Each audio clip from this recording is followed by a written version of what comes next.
If there's an anchoring point for all of Donkey Kong's difficulty, it's weird rounded slopes that you feel like you shouldn't have fallen off of, but the game decided, nope, in the hole you go.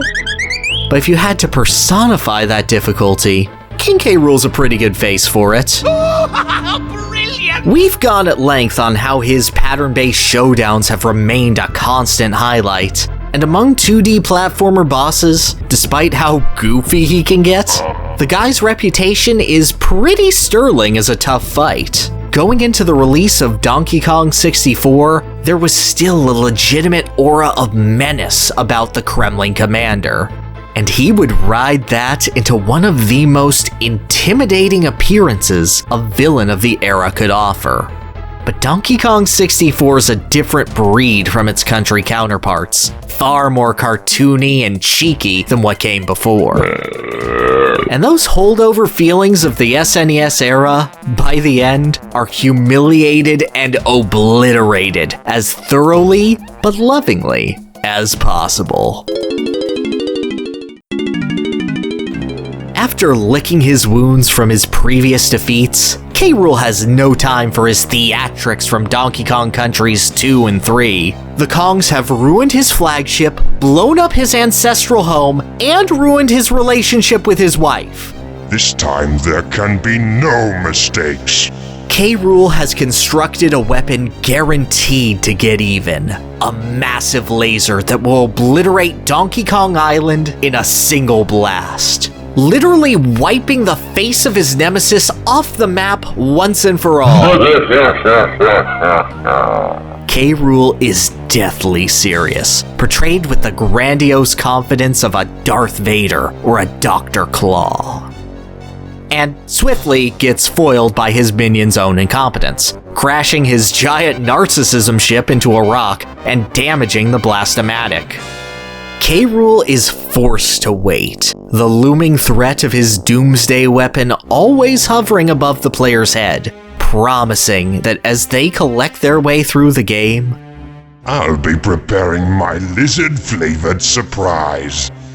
And despite the super silly nature of Donkey Kong 64, K. Rool retains his threatening stature throughout. He chews out and instills fear into the hearts of his minions, executes some of them for trying to escape his mad rain via giant claptrap. He even demands that his giant death laser be fired immediately upon learning the Kongs are storming his hideout. He's surrounded by idiots, sure, but K. Rool is the one sane man, looking to destroy the happy-go-lucky world of Donkey Kong for his own sadistic pleasure. And every time the player should quit the game and let K. Rool have his way,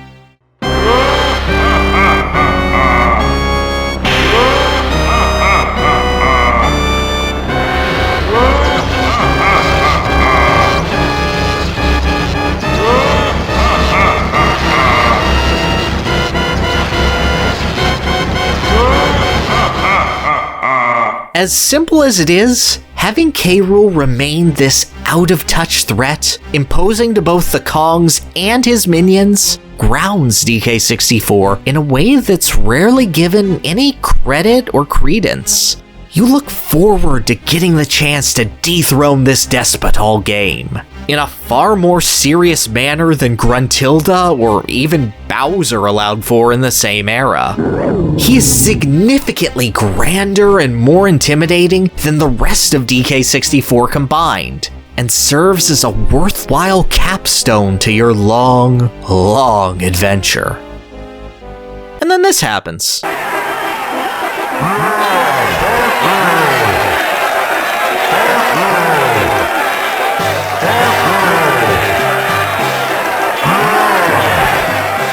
After hours and hours of looming over the player, when it's finally time to trade fists with the king, K. Rool is a friggin' goofball. Surrounded by cheering fans, hamming it up for the crowd, playing up that he is the biggest, fastest, and strongest too, K. Rool decides to trade his subversion of DK64's themes and instead decides to embody every single one of them. You foiled K. Rool at every turn. And after being smoked out of his lair, losing his arcade high score, and swatted out of the sky in a cartoon chase sequence, K. Rool has been forcibly dragged down to the Kong's level. I've been waiting a long time for this moment. And to his credit, he is playing the role incredibly well, serving as a 5-phase final battle. Each Kong getting a crack at the king and facing down their own unique challenge where he could feasibly knock him out and send him right back to the start of the fight. Except DK, you'd have to be pretty bad to lose on the DK phase. But that aside, he puts up a formidable and incredibly long fight before he's down for the count. He lives up to the pedigree and prestige that he'd held for himself as a tough-as-nails final boss all this time. And the whole battle is just a humiliation parade of the Kongs constantly dressing him down. No member of the Kong family can beat K. Rool in a one-on-one fight. He is their superior, so they weaponize comic mischief to constantly knock him down a peg. DK scales the turnbuckles and shoots himself out of cannons to clock the king while he's grandstanding. Diddy flies above and loosens bolts on the ring lights to drop them on K. Rool's head. Lanky fights a K. Rool who is still trapped inside of a light, playing a goofy trombone as K. Rool slips on a banana peel again and again in the most clown shoes spectacle you can possibly imagine. And speaking of clown shoes, Tiny can't even hope to fight K. Rool, so she shrinks away, finds a hole in his shoe, and shoots his toesies with feathers to chop the mighty oak down from its weakest support. And only after all of that, tiring the king, making his minions bail him out of his own count-out gimmick so he doesn't fall victim to it, turning him into a laughingstock, can Chunky get yoked and punch him out. Knockout! It is stupid, it is silly, it is Donkey Kong 64. Utilizing the strength of all the members of the DK crew to come together, take on a challenge that highlights their unique abilities, and make some goofy comic nonsense out of it. The fight ends with K. Rool completely succumbing to slapstick, recreating Red Hot Riding Hood with Candy Kong, which raises some questions before literally being unceremoniously booted out of the game. While some might point to this whole fight being a low point for the character, I really love it. Video games were beginning to trend far more serious, with more overdramatic storylines and dastardly bosses for players to feel really proud of overcoming. K. Rool takes all the bluster of that approach, then falls directly on his face for what is probably the most thematically complete fight in a Donkey Kong game.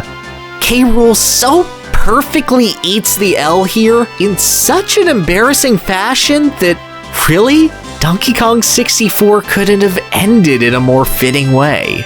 It's a big, stupid game full of fun ideas and great characterization for its goofy animal mascots, and King Krusha K. Rool embodies all of the challenge of his character blasted right in the face with stupid fun ways to take him down. And this being his final major console showdown before he was ultimately brought back almost 2 decades later, man, what a consummate showman. Dark